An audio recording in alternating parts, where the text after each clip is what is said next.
Good morning, good afternoon, and good evening, wherever and whenever you are.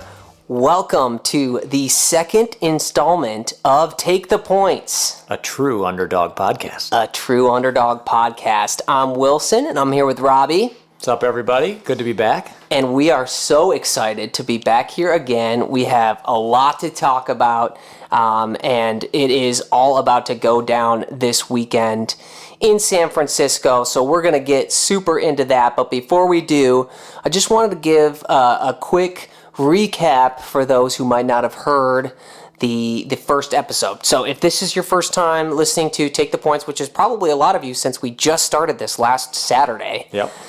This is a podcast from two Detroit guys who are underdogs. That's why Robbie said a true underdog podcast, because I don't know if that's because we're short in stature. That might be it. I think that could be one of many probably examples of our underdogness, if that's even a proper word there. I mean, we don't have a ton of athleticism. Actually, I should speak for myself, because Robbie's like a world-renowned runner. Thank you.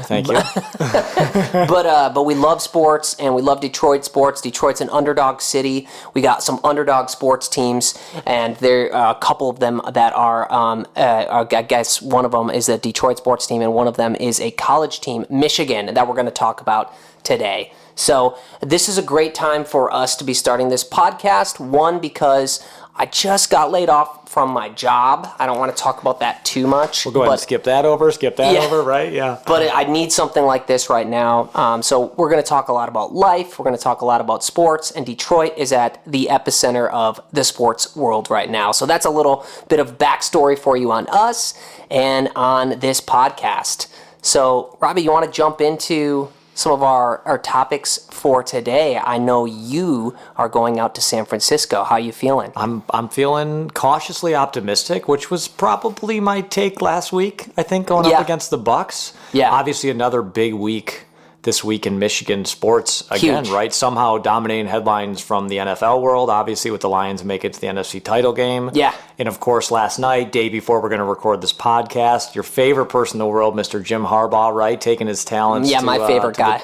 To the Chargers here. So that was obviously a major national news story last night. So I think we want to make sure we really cover both of those topics today. So a little bit about Michigan. We'll probably start there, about Jim Harbaugh moving on, what it means for Michigan, obviously. I think you have some thoughts regarding some of the topics last week. For those that missed it, a little bit about the Michigan success this year and some potential question marks from Wilson, that we had a good, healthy debate last week about kind of what that means for the future for Michigan. I mean, I'm getting some hate already. Yes. I wasn't sure if we were even going to have any listeners, so I was feeling very bold in my take. I felt like I was just talking to you, Robbie, but I'm getting some hate, and that's okay. I appreciate that. I mean, Wilson, I believe, stated last week, I'm not really into hot takes, to immediately then follow with a bit of a hot take, or an angle, as I think we framed it last week. But yeah, for those that don't know, Wilson and I, we got some, obviously we passed along the podcast this week to some friends and family, right, trying to build that listenership. Hopefully some of you maybe just naturally found us, but a lot of my Michigan State buddies and Michigan buddies were sending me some texts when they heard the podcast saying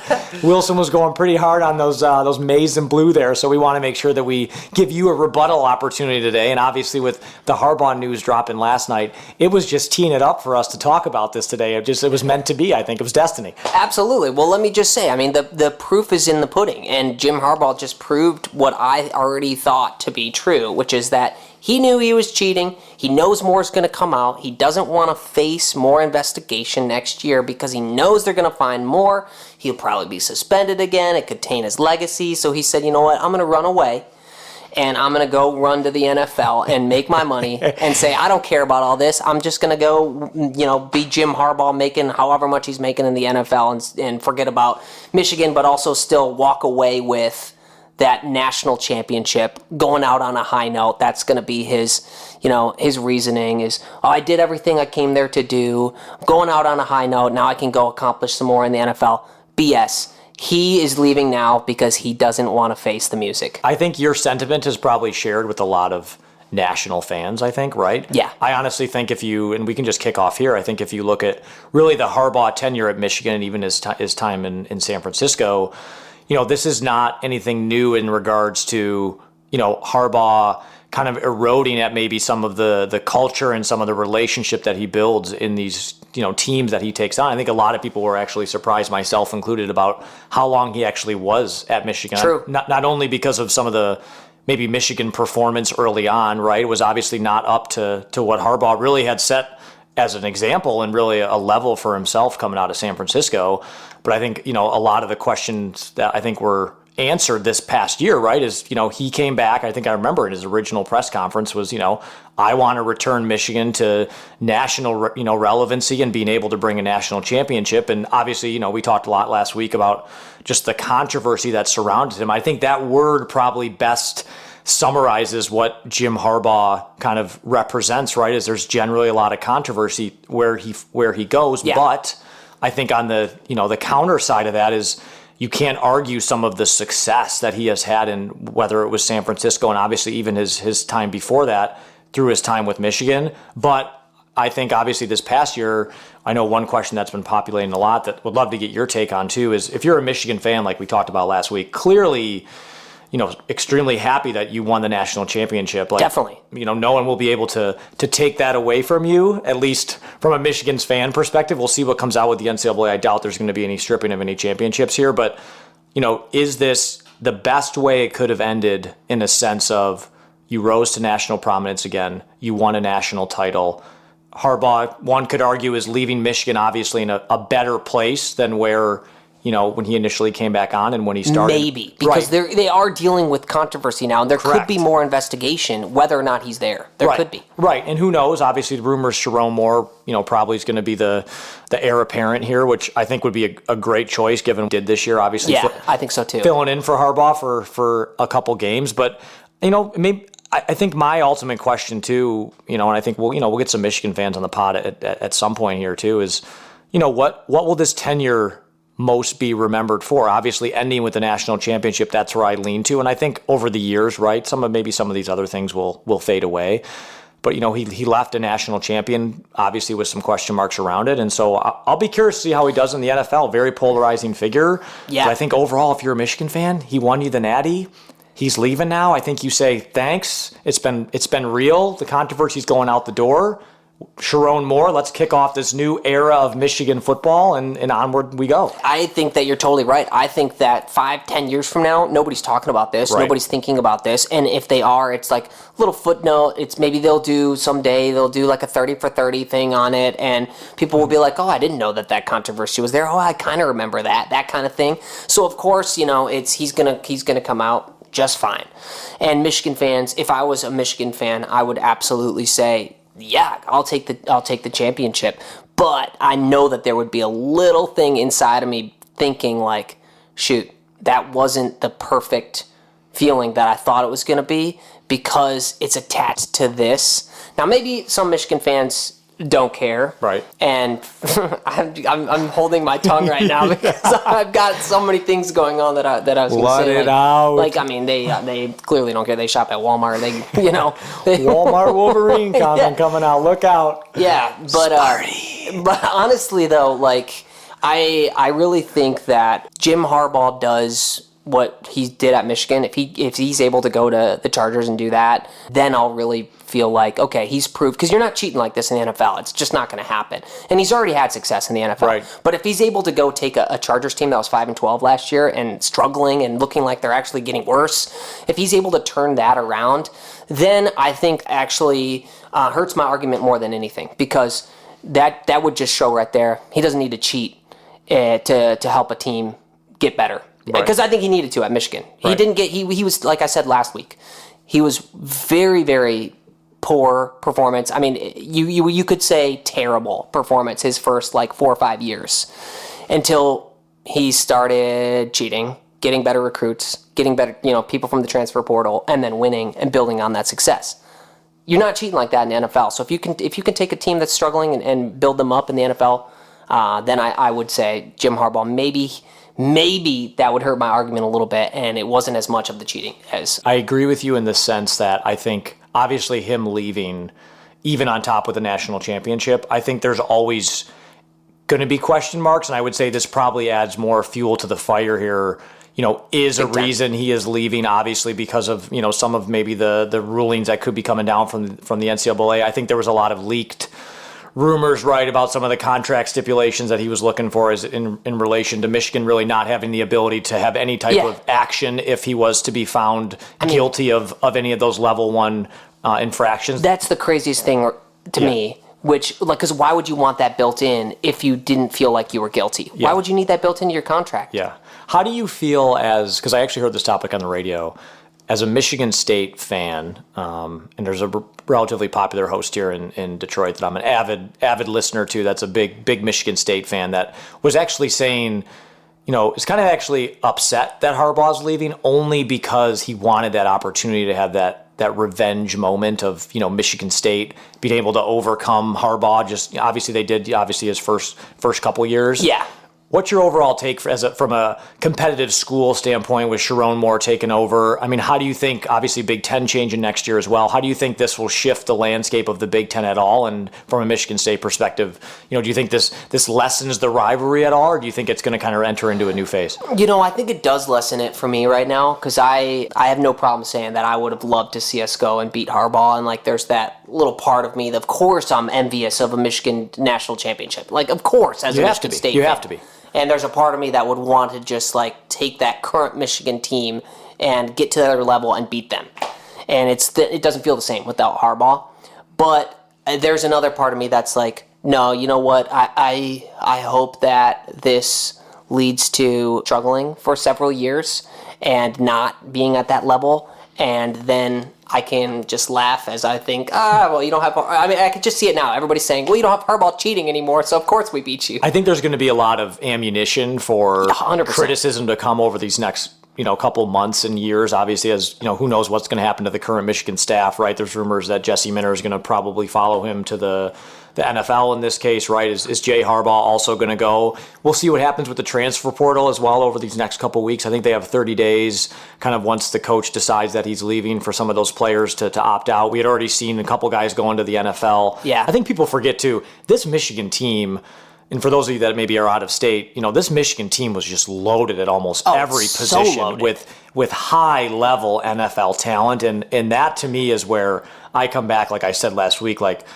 cheating or not, infractions or not, the level of skill that these players had, just if you look at this purely from a football standpoint, taking all the extra noise out of it, just was a hell of a run football team. They were connected. I see some similarities between Michigan Wolverines and even the Detroit Lions. Dan Campbell and Jim Harbaugh, those polarizing figures that are able to galvanize a team. Which is hilarious because I love it when it's Dan Campbell and I hate it when it's Jim Harbaugh. So it just shows this party in me. But right. You're 100% right. The team is so stacked. Those players, the cheating doesn't take away from the talent of the players and their amazing ability. My point last week, just to make sure everybody who didn't hear that knows that I'm not just a total idiot. My point is not that those players aren't talented. It's that they wouldn't have been on the team if they didn't have the momentum, if they didn't have the build-up that they had.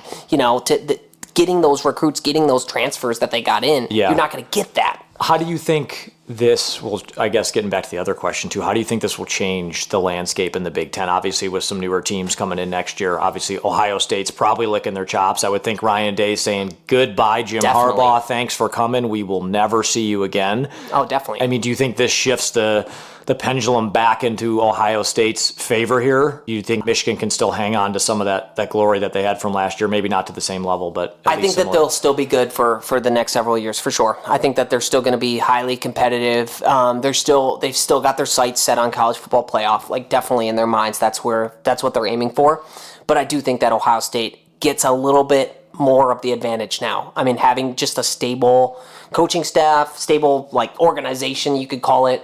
And I don't think that they have as many people leaving this year as Michigan does. I haven't looked at this, but going to the NFL and probably transferring. I'm sure some people will leave with Harbaugh leaving. So I think that they're going to have a much more stable team next year, and that could carry them for the next few years to have an advantage. Yeah, I think it'll be interesting. I think it's going to be a unique change for the Big Ten next year. Obviously, with some of these West Coast schools, it's going to be weird, right? It's going to be different lining up for Saturday football and seeing new logos you haven't seen in 5 or 10 years, because we know a lot of these Big Ten schools, they will not play some of these major schools early on in the season in the non-conference. They don't want to afford a loss. Yeah, I think if you look next year, obviously with the college football playoff expanding, my hope is this is going to incentivize teams to say it's going to be okay to have a bad loss or two. And I think especially in the Big Ten, I think you could just see more of a leveling out, right? I mean, Penn State's always strong. Ohio State, obviously strong. Penn State just can't win a big game if their life just depended on it.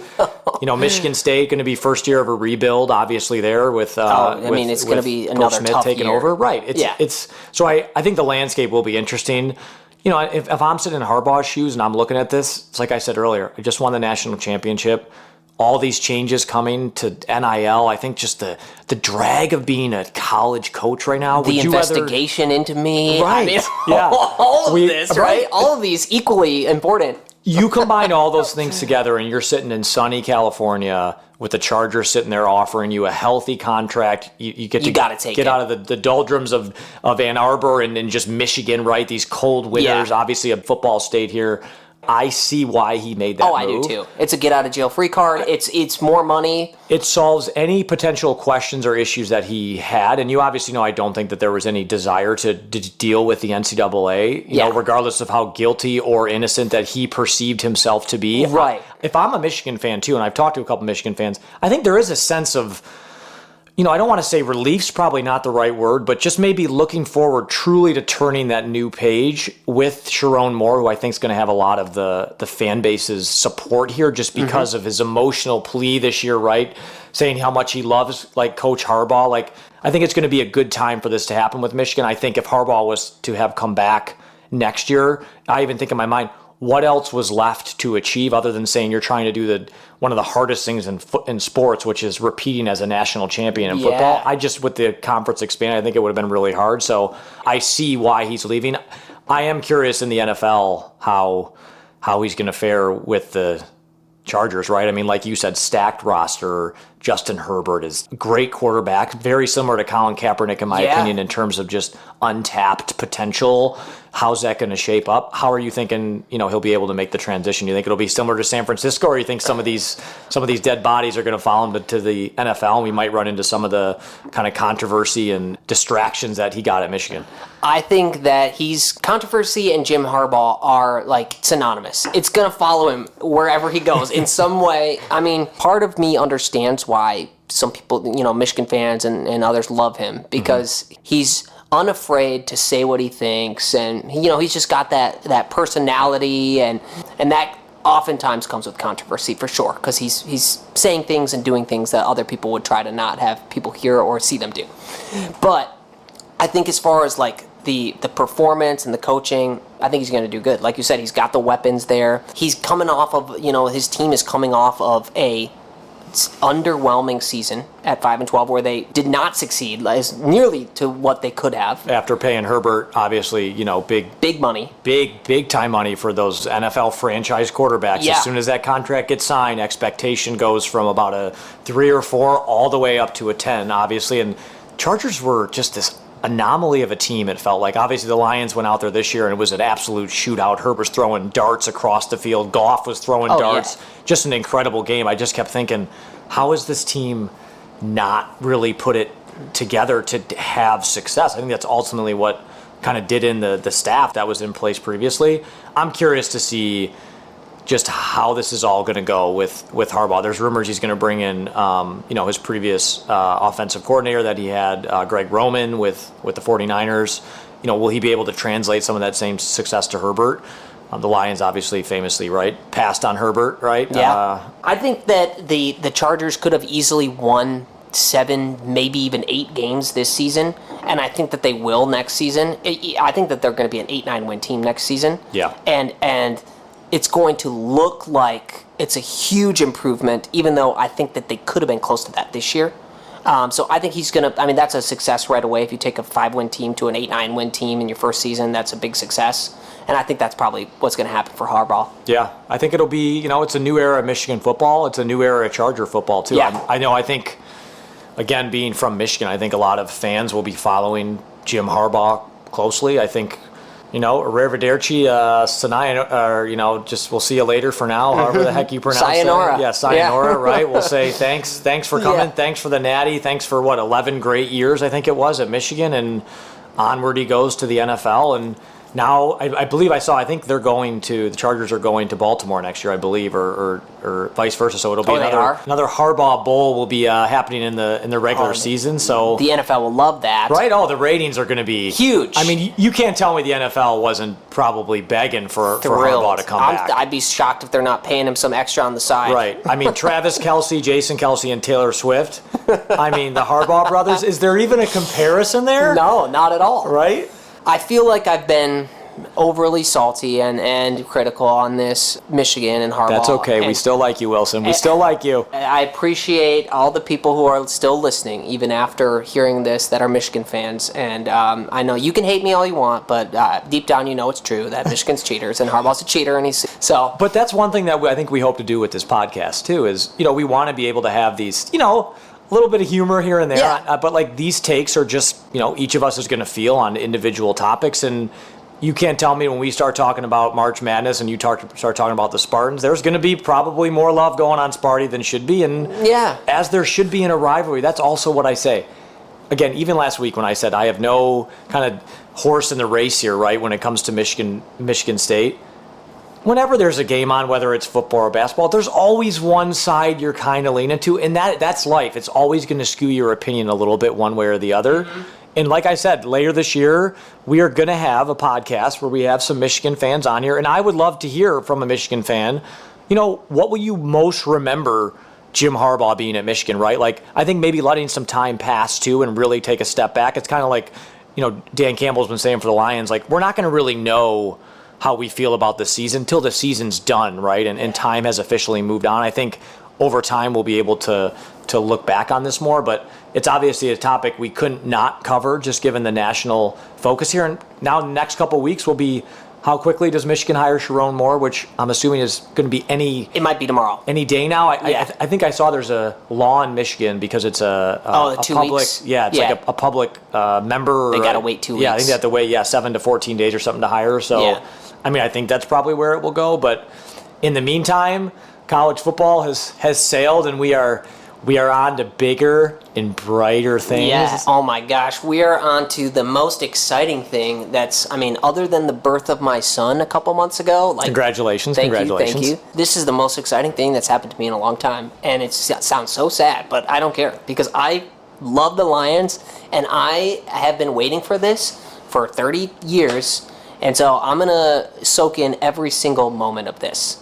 I mean, there's no way you can't. I think being anyone here that's not located in Michigan, I actually went to a store last night. I was just grabbing a Lion shirt for my dad, which we'll get into. And I mean, it was like a pack of hyenas at this local store trying to buy Lions gear. You know what? I actually went on Amazon trying to look for some Lions gear, and there's very slim pickings on Amazon. I was expecting this to be a moment where there's a zillion things, but I think so much of it's sold out. Everybody in Michigan, and it seems like in the country, is rooting for the Lions, so everything's getting bought up. We are America's team. We're America's team. That I think is, if you look at the 4 teams remaining in the playoffs, right? Lions are the only one that hasn't won a Super Bowl, right? Only team that hasn't been to a Super Bowl, right? In the modern Super Bowl era, 1957 was our last championship, which was obviously, before we have the current structure that we do. I think it's really hit a lot of people. I feel like last week when we talked about the game, we got pretty technical and into I think just the details of the game and kind of what we were expecting, but I think even heading into this week, I'm flying out to San Francisco with my dad, so we will be attending the game at Levi Stadium. Dude, that is so awesome! I want to hear how you and your dad. So you've obviously watched the Lions. Did you grow up watching the Lions with him? Unfortunately, yes, I did. And did you guys watch all the games even when they were terrible in the 2000s? Robbie and 12-year-old Robbie watching it, and you guys watching it disappointed together all those years? Pretty much. My dad always said with the Lions, the game's not over for the Lions until the game is over. They're the only team in the NFL that can be up by 14 with 2 minutes to go. Other team has no timeouts, and you have the ball. you're not celebrating. You're still thinking, Absolutely where not. there is a lion there is a way to potentially lose the game, and that's what our psyche has been built over all these years. But yeah, I mean, growing up was kind of just like part of the heritage of being a right. It was just like you are going to be one that is, indoctrinated into the Lions. You're going to watch with grandparents, right? You're going to watch with my dad. I remember Sundays just sitting around, watching Jason Hansen, John Jett, right? All these great Lions. It's sad when your greatest Lions are a punter and a kicker that you have to talk about. They really were. Welcome for a to Detroit, long time. right? And so I think there's just been a lot of emotions over these past couple weeks because this is a ride I don't think anybody imagined that we would have been on when you started the year. I think people said, yes, we're going to win the division, get a home playoff game, maybe win a home playoff game, and we're 2-3 days now away from the NFC Championship. So just an absolutely just incredible experience thus far. I'm so glad you guys are going. I'm so glad you're getting to do that with your dad. That's so cool. I actually saw that, I think it's Delta, created a new flight that's direct from Detroit to San Francisco just because of this game. We changed the flight routes. Yeah, I think they had to add a bigger international plane because there were so many people that was going to be flying from Detroit to that stadium is going to be filled with Lions fans. Yeah, I think the latest I heard, they said, I think it was one of the ticketing websites had said they're predicting 20 to 30% of the stadium will be Lions fans. That's it? Oh, yeah. Man. Which, you think about the size of the stadium, obviously I think we talked about this. San Francisco they're not at the Rams level, right, where they don't really have any fanship, right? There's a lot of just diehard Niners fans, I think.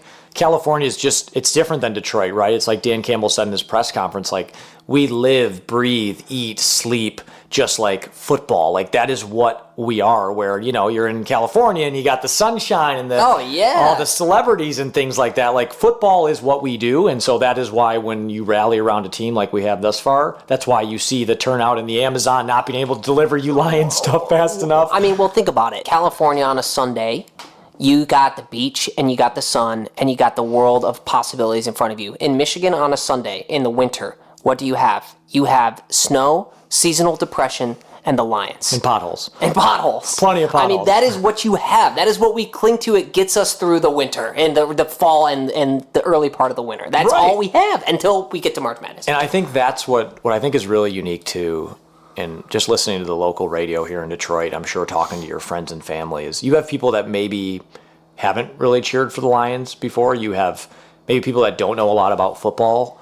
Yeah. Just getting behind this team because, yes, this is a football team, but this team is unique because it truly does embody the culture of this city. And I think it's finally on national display, which I think is something that we haven't really had in the past. I mean, I think if you look maybe at the Bad Boy Pistons, right? Yeah. Look at the Bad Boy Pistons and the Going to Work Pistons. Oh, man. There's a lot of parallels there when you start talking about grit and toughness like Campbell has.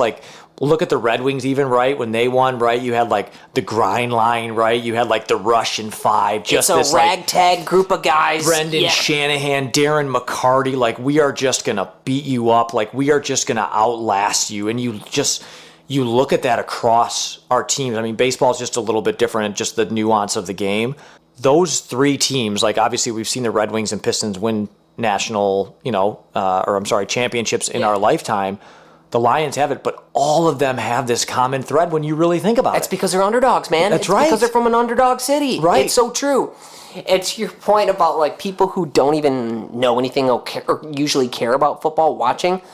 Literally last week I went to a bar with my friend to watch the game, and I was seeing photos from my wife of my son, and I see that she's got the game on in the background, and I'm like, my wife, who doesn't care or know anything about football. I'm sorry, Meg, you don't. And she'll never listen to this, so she won't. She might listen in the first 5 minutes, but she will not get 29 minutes in here.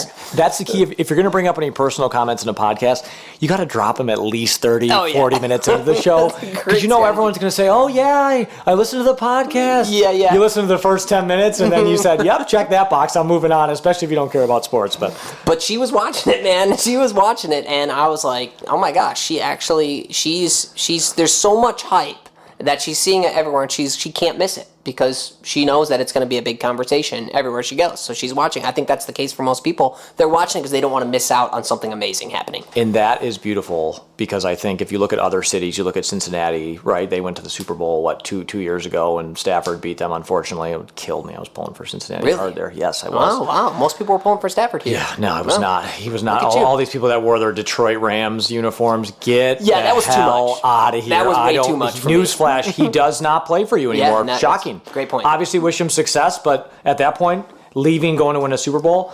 Anyways, but what I was trying to say is, you have these cities, again, I will use Cincinnati as an example, pretty similar to Detroit, I think, in a lot of ways, right? Like, kind of for sure tough, and a smaller city in the sports sense, right? Meaning, like, don't have a lot of diehard, Bengals fans running around the U.S., but it's like when they made it, like, that city got behind them. I have some family that lives in Cincinnati.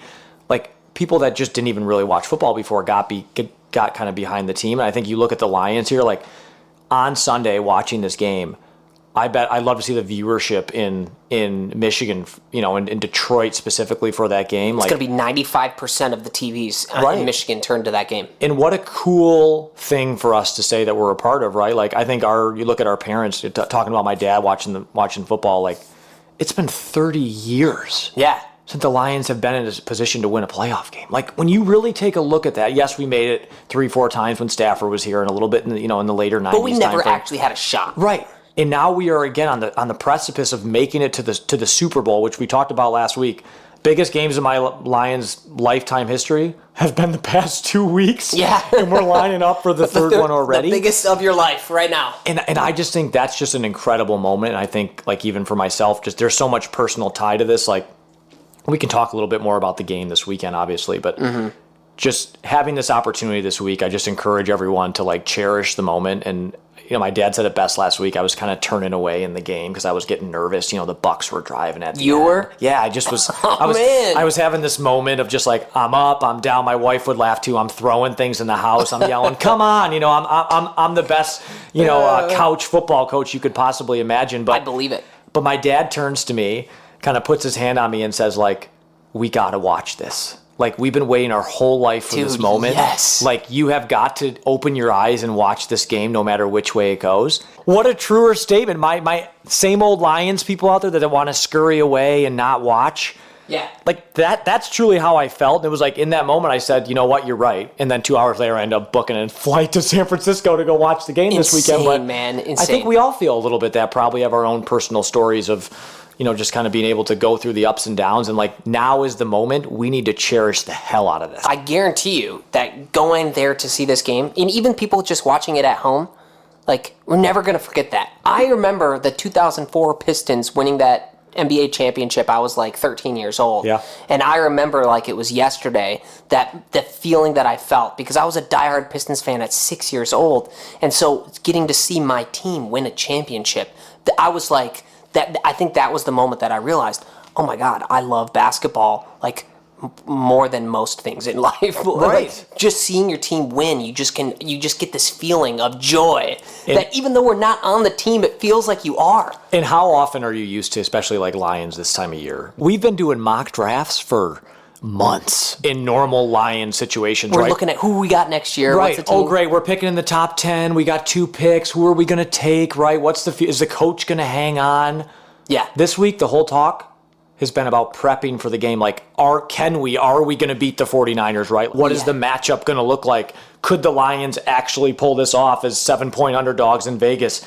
That's not. And the best part is, too, Detroit's hosting the draft in April. Yeah. Oh, so my the God, 1 year yes. we're hosting the draft, we're going to have our lowest draft pick, or I should say highest draft pick, kind of which way you look at it. Worst draft pick, yeah. The worst draft pick, probably a better way to frame it, that we've had in years, because we've gone this far, and it's just the irony of we're actually hosting the draft. But we'll take that. I'll take that. I will pick 32nd Yes. all day if that means we're hoisting the Lombardi. Oh, definitely. Definitely. Yeah. I mean, that was a great transition, though, like, to talking about this game. Like, let's get into what are you seeing that is going to be the biggest challenge for the Lions in this game? And then on the other side of the coin, what advantages do we have that we need to really capitalize on? Yeah, I think it's a good question. I think there's been a lot of talk this week locally, and I'm sure amongst people's friends and stuff, right? Of like, do the Lions really have a chance this week? And I think honestly, a lot of what we talked about last week with the Bucs game, a A lot of that still holds true in my opinion of, I think, what is going to be maybe the barrier for success, I guess we should say. Like, can we kind of get through that? I think one, and Campbell touched on it this week, it's just a lot more spotlight this week on the players, on the coaches, a lot of the commitments that are required, right? We still have coordinators that are interviewing for potential head coaching jobs. Which there's only a couple now. Right. There's only a couple that they could even possibly land in. So Which is huge for us if we can somehow keep Glenn and or Ben Johnson and or both, which huge, would be... but might feel more pressure for them. That might be taking up more of their headspace. Just knowing there's only 2 spots left for me, and like this game might not seem as important, even though I'm sure those guys are able to block that out for something as important as this. But you got to think that's in the back of their mind. It has to be, and even the players, right? I think you have a lot of people probably propping them up this week of Aiden Hutchinson's great, Goff's playing the best football of his career, and, Ife Melifonwu and Brian Branch are blitzing and getting sacks, and our offensive line is incredible. All these people are just telling you how great you are, which Campbell, I think, alluded that in his press conference this week. He's almost got to coach against that. Like, definitely. Thinking that your stuff doesn't stink, like that's a problem going into a place like San Francisco, because we're not going to be at home this week. I actually think it's a benefit we're not going to be at home. Yeah. People may say I'm crazy, but I think this team, the pressure at home, right, being favorites the last 2 weeks, that's a lot of weight to carry. So that's probably my number one this week is, like, can Campbell again get them up, get them galvanized, and just avoid the distraction and go into this game as the hunter, right? Yeah. Versus all of a sudden feeling like you're the hunted. Those are 2 very different mindsets when you go into a game. When you expect a lot and you don't expect a lot, you just play a little bit different. And I'm just curious this week how the team's going to come out, given the past really like 2 to 3 weeks of kind of like elation and joy.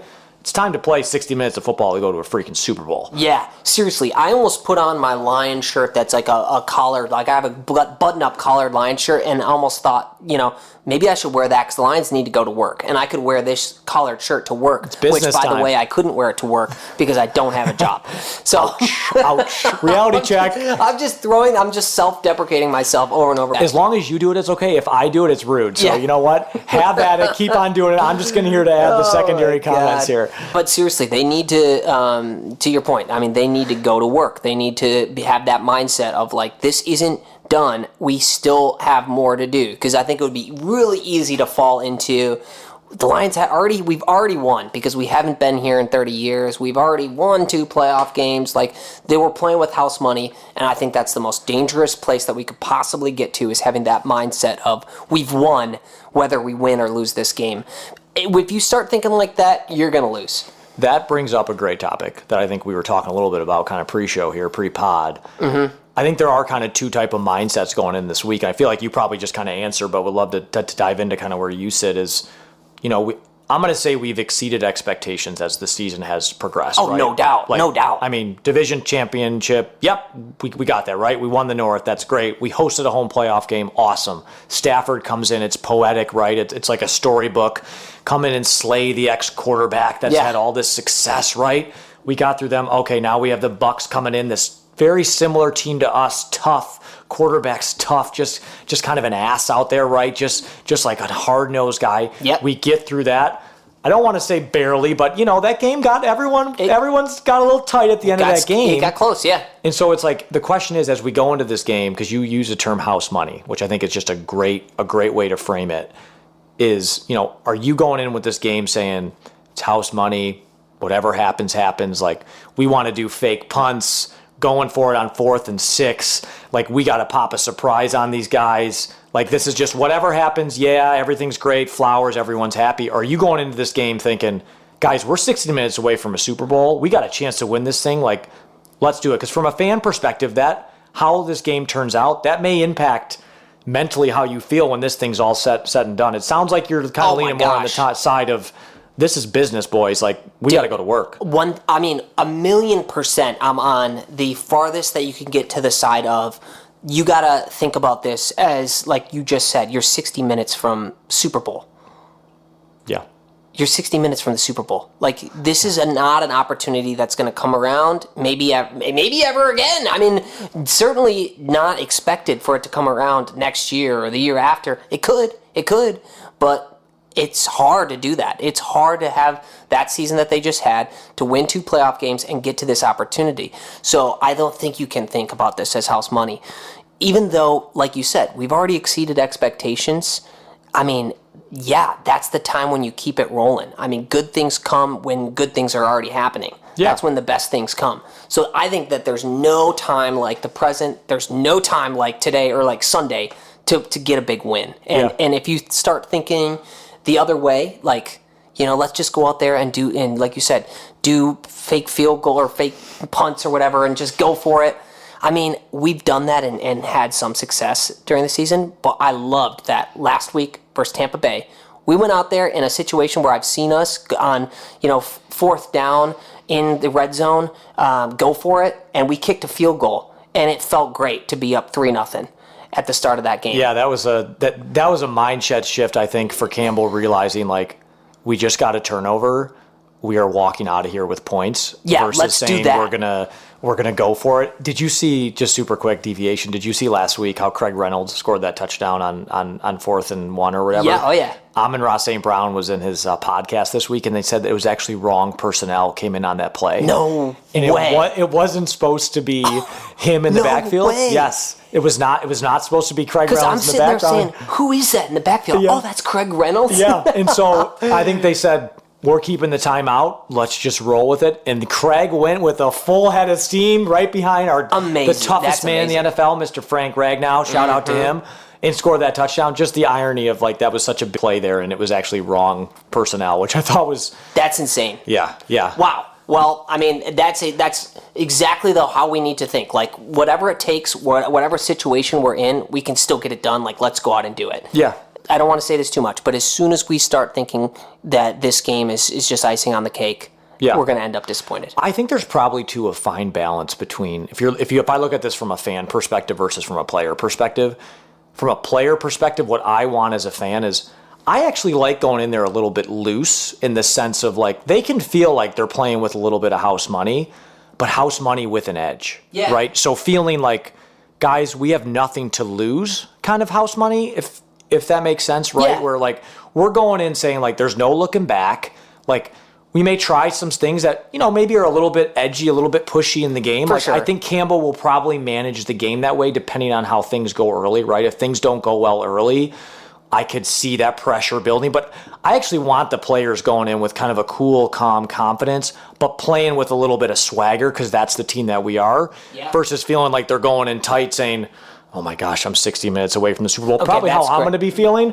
That's a good point, too. That's a good point, too. Like, there's probably a fine line there. It's easy as us as fans to say, like, just don't go in there all business. But I think part of what makes our team good is they got a little edge, right? Like, they do. That's kind of what makes the Lions the Lions. Yeah, and when I say, like, go in there all business, I don't mean, like, do anything different than you've been doing, like, preparing yourself mentally all season. Like, do that same thing. Don't go in, and all season we haven't been thinking, we've already won because we won 9 games or 10 games. We haven't done anything up to this point. Like, in the NFL playoff history, we are a piece of dust. Yes. We have done nothing. I don't want to get too full of ourselves, right? Right. How do you balance confidence with cockiness? And I think that I saw a clip of Dan Campbell in the locker room after last week, and I think he was doing a perfect job of like hyping the team up while at the same time having an attitude still of like underdog, because he was saying like,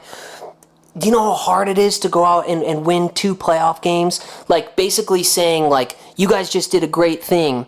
And at the same time being like, people are going to say that Tampa Bay's not that good of a team. And, like, that this isn't as big somehow downplay the success that they've had. While hyping them up at the same time, which is exactly what he needs to do. That's what makes Dan Campbell Dan Campbell. Yeah. How are you feeling, I guess, about the game itself? Like, I have a couple keys I've been thinking about. So I think we talked about maybe like the mental, non-football, I guess we'll say, like on the field kind of aspect of this, which I think we know incorporates a lot of what has made the Lions different is by maintaining that edge. Yeah. Let's talk a little bit about kind of on the field. What are you thinking kind of going in between the teams here? I mean, obviously, I think we've touched on a couple things too, right? Lions really strong in the run game. San Francisco not so strong at stopping the run. 100%. Lions secondary here can't really stop anybody at all because they're heavy focus on the blitz now. Obviously, what's Purdy going to do? How are you feeling, and what are your kind of keys to the game here that you think more on the football side versus some of the mental piece? Yeah, and sorry here, I'm just on my phone. Unfortunately, got full of storage, so I just deleted some videos. So now we're going to be able to. So now we are back live. See, that's what happens on a podcast like this. This is real, guys. We're keeping this isn't some pre-recorded thing. No one did our hair before this. We don't have a tech set up. Well, I mean, my wife actually might have. I mean, okay, I may have looked a little bit in the mirror, but this is what you call a raw and real podcast. This is stuff's going to drop. I'm going to spill my coffee. I might have to go to the bathroom on one of these podcasts. Let's go. That's just how life is. I'll keep it rolling. Yeah. No, but I feel like, I mean, really similarly to how I felt last week, that we're going to have our hands full with our defense. I mean, Brock Purdy is a great quarterback, and I don't think he gets enough credit for his ability to throw the ball. Because I think a lot of the discourse is about how, there's yards after the catch, and he's a big benefit of that from McCaffrey and from Deebo Samuel, and that might be true. But if you look at the numbers, it's actually not all that true, because he's actually got less yards after the catch this season than what Mahomes had in 22 in his MVP season. Wow. And you would not expect that, but it's true. And if you look at downfield passes, he's got the most yards per attempt. So the dude can throw the ball, and the dude can make plays in tons of different ways, pre and post snap. He can analyze what's going on, and he can make adjustments. He does a great job just in really all scenarios, and I don't think he gets enough credit for that. And then they have just a high-powered offense. I mean, McCaffrey can run, like we said last week. He could rush for 100 yards any game. And he rushed over 90, which is all we cared about last week for those bets, for those who were listening. Which I didn't quite win, and we'll get into that a little bit later. But it was close. But I say all that to say, I don't want to underestimate Brock Purdy's ability and his understanding of the game and his ability to pass the ball. And with the high-powered offensive weapons that they have and our defensive struggles, especially in our secondary, I think we're going to have our hands full there. Yeah. And I think that they're going to have some big plays. They have the potential to have some really big plays that are quick, and all of a sudden they have 7 points. Yeah, there's so many topics that I want to dive into on what you just said, because I think it's great insight. I think the Purdy slander that we've seen, I think Goff and Purdy are probably a lot closer together and more similar quarterbacks when you think about it. I would agree. System quarterbacks. And I say system quarterbacks not as a knock on the quarterback, but they're just very insulated quarterbacks. Incredible offensive coordinators, right? You look at Shanahan and Ben Johnson, two of the just best offensive minds probably in the league right now, right? Elite offensive lines, both of them. Loaded at wide receiver. We could say San Francisco probably a little bit more than the Lions, but if you start going down the list of players here, right, I think that's why people get probably excited and optimistic this weekend is there is a healthy lineup, right? Oh, yeah. You have Goff and Purdy, right? You got McCaffrey. Does that equal Gibbs and Montgomery, right? You got Kittle and you have Laporta. That's a great point. You have Amon-Ra, obviously, the San Francisco receivers, which I would say in probably combination, the receivers for San Francisco just in accumulation probably a little bit better than what the Lions have, but Amon-Ra is your guy, right? So I think that's where if you look at it player by player by player on the offensive side, I think a lot of similarities. That's where I think the defensive side of things is where this really gets interesting, because if you look at the past couple weeks, and this is why I think one of the keys of the game is Aaron Glenn has pretty much said, he said about probably with 3-4 weeks to go in the season, he's like, my secondary is not good, right? Like they could not stop anybody. And I said last week that he couldn't start a fart coming out of my butt. I think that was my best line. I actually got some comments this week. People were like, that was hilarious. They were laughing. So I'm really glad that's that type of audience that we have. But if you look at what he's done, he's pretty much said now, I'm going to blitz, and I'm going to send I'm going to do some corner blitzes, right, some nickel blitzes. I'm going to do that knowing that I'm going to leave my guys on an island. Cam Sutton is getting roasted this week about how bad that he's been. If you look at why he has struggled, he's gone up against CeeDee Lamb, Mike Evans, right, Puka Nacua. Yeah. This week's going to be tough, right? Yeah. Like just... He's on an island in some of these plays because Glenn is saying, I do not have the horses here. So what I'm going to do is I know I'm going to take some long balls. I'm going to take some losses here.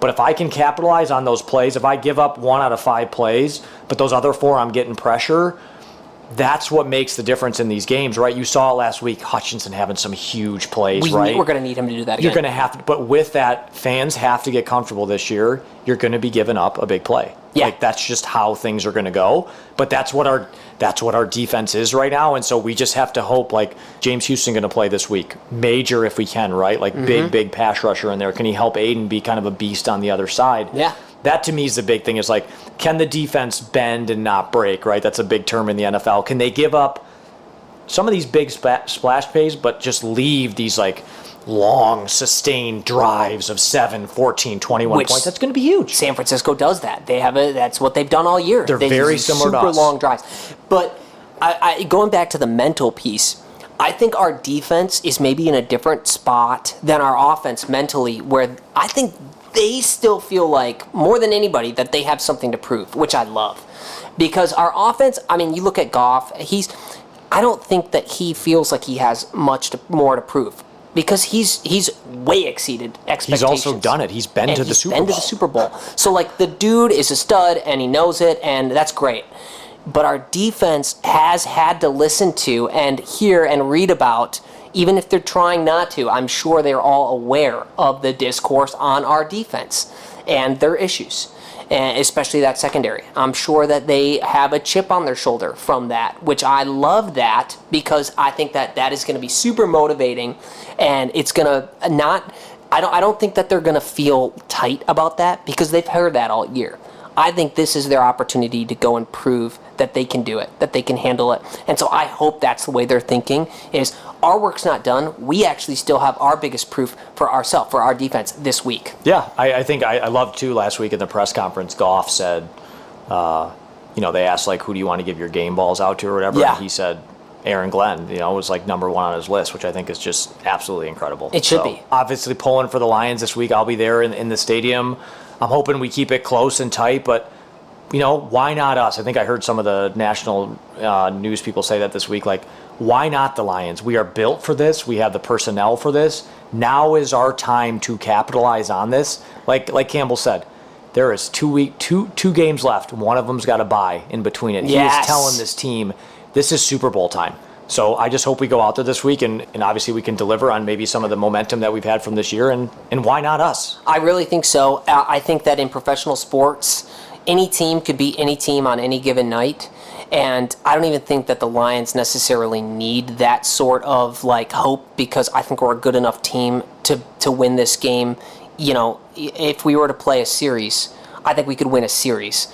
Like, if this were to go to 5 games, I think we could win 3. I really do. I think it's going to be challenging, but I believe in what the Lions are doing. Dan Campbell's going to hype this team up. They're going to be coming ready. Like, I have no doubt. They're going to come in with a great mindset. They're going to be prepared. They're going to have an amazing game plan. Yeah. And I don't see any reason why we couldn't go into San Francisco and get a win. I think it's going to be a huge challenge, but I do think we're up for it. Yeah, I agree. Plus, you look at Campbell last week, taking the ball both last week and against the Rams, saying, like, I'm putting my offense out there. That's probably my last key to this game is, can we just sustain the pressure early? And I say the pressure meaning just the flow of the game. Yeah. Do we give up a long pass? Does Goff have a turnover? He's been so great, but we just know that's not how it's going to be. Like, whatever happens in those first 12 minutes, whether good, bad, or indifferent, can we just sustain through that and get into the flow of this game? Now you're in the second quarter. Now we're 3 quarters away from the Super Bowl. Like, I think they're just going to need to get their feet wet a little bit, for lack of a better term here. I think that's going to be major for them to be able to just stay in this game and build their own confidence as they're in this game, realizing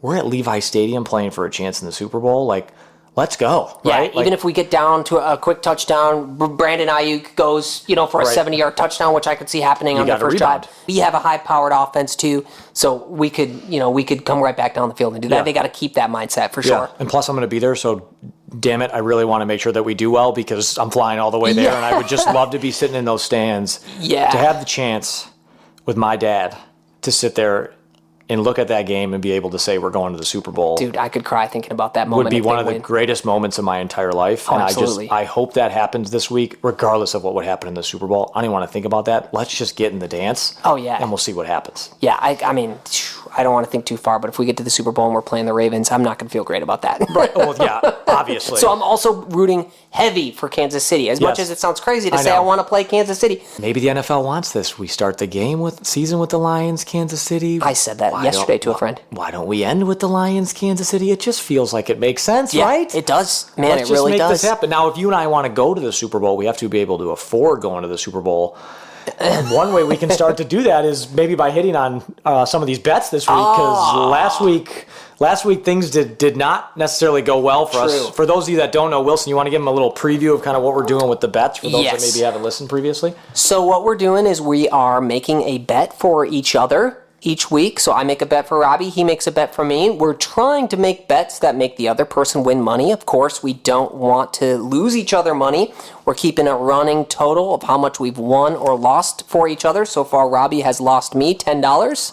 And Wilson has lost me also $10. We were both very close with the parlays we put together last week. We both missed by one leg. I think they were both 4-leg parlays, or was yours a 5? They were mine was 4. Same. Yeah. So we both hit out of 3 out of 4 legs. We were very close. So had we bet them individually, we would have been great. But that's true. You got to juice them up a little bit, getting those good odds. So. Maybe this time I'll bet your whole parlay, and then I'll bet all of them individually too. That's not a bad idea. I don't want that to be counted against that I lost you money in that. Okay, I just want a disclaimer here. But I am because we are a week further into the playoffs. I'm going to double my bet, and I'm going to bet $20 on this parlay that you make for me this week. Wow. Okay. Yeah, and that's big because I don't have a job. So also true. I'm going to wait to see what bet Wilson gives me before I commit to any type of increase in bet here. Okay, that's fair. Yeah. Do you want me to go first? Yeah. Yeah, okay. Why don't you lead us off? So the one other thing I didn't mention is that these parlays we're making for each other have to have at least 500, plus 500 on the odds. I've got a 5-leg for you this week. Ooh, 5-leg, okay. Yep, and last week I did just Lions for you. I've got both games here, just player props from both games. Okay. So the first thing, I'm going to start off with Kansas City. Travis Kelce, 40-plus yards. I think with everything in the NFL this year and all the attention around Kelce and Taylor Swift, I think they're going to take every opportunity to highlight him. I'm almost a believer in the NFL script, and so I think Travis Kelce is going to be highlighted in this game. And all Kansas City other wide receivers are horrible, so that probably helps him as well. And 40 yards for him is like nothing. And Mahomes, which I was surprised at the odds on this individual player prop for Mahomes to get 250-plus yards. I think he's going to do that. It was like plus 100 to do that. I think that... I mean, Baltimore's got a tough defense there. Their secondary is probably their weakest part of their defense, though. So exactly. And you got okay with that. Mahomes playing in a game to go to the Super Bowl. I mean, the dude is going to be... I think he's going to be locked in.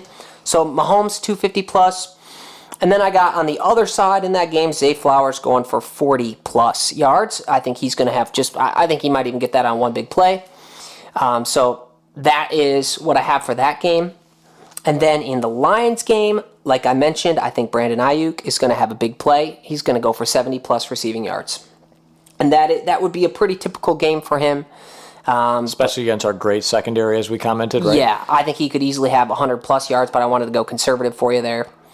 And then I didn't take any Lions players, actually. I went with McCaffrey for 60-plus rushing yards. You took him 90-plus for me last week, and he got that. So I think 60-plus, pretty safe. Overall, this has a plus 600 odds. So, okay. So, I mean, I feel like it's even though that's pretty solid odds, like, it's a decently conservative bets all around. Yeah, I think I'll fire a 20 on that one. Okay. I feel like it's, nice. Lions playing with a little bit of house money. Oh, I wish I had house money to play with. I'm playing with real money, but that's okay. We can pretend. Yeah. I'm a fan of those bets. Thank you for that. Let's maybe try to get a victory this week we can actually start talking about some money. Love it. Okay, so I only have a 3-leg parlay for you. Okay, we went opposite there. Yeah, odds here plus 833 total. Okay, so first we're going to go with Lions. We're going to go with Jahmyr Gibbs. Okay. Over 25 receiving yards. Okay. So we only averaged about 7 to 10 receiving yards during the regular season, but over the last 2 weeks, he's averaged 40 and 43 yards per game. I just think we're seeing it. Gibbs is really starting to heat up. Yep. I think they're going to use him a lot this week, a lot of play action. If you look at San Francisco, they love to just rush 4. We didn't talk on this on our topics, but they love to rush 4 and then just kind of let 7 sit back. I think you're going to see a lot of play action Gibbs coming out of the backfield, and I just think 25 receiving yards for him with his speed. That's a good one. Yeah. And that was probably, the individual odds on that were probably pretty solid. Yeah, I don't know if it was it was probably like a plus 150 or something. Yeah, it was actually really good odds for that, that's which good. even on its own, that one might be one on its own that you could think about. I might just bet that on its own, right, too. you could be thinking about playing into. Nice. Number 2, this one might be a little bit tough for you. I'm going Jameson Williams over 2.5 receptions. Okay. So he had 2 receptions last week. Believe he had 2 the week before. The reason I say this, Jameson's obviously been a polarizing player all year. Yep.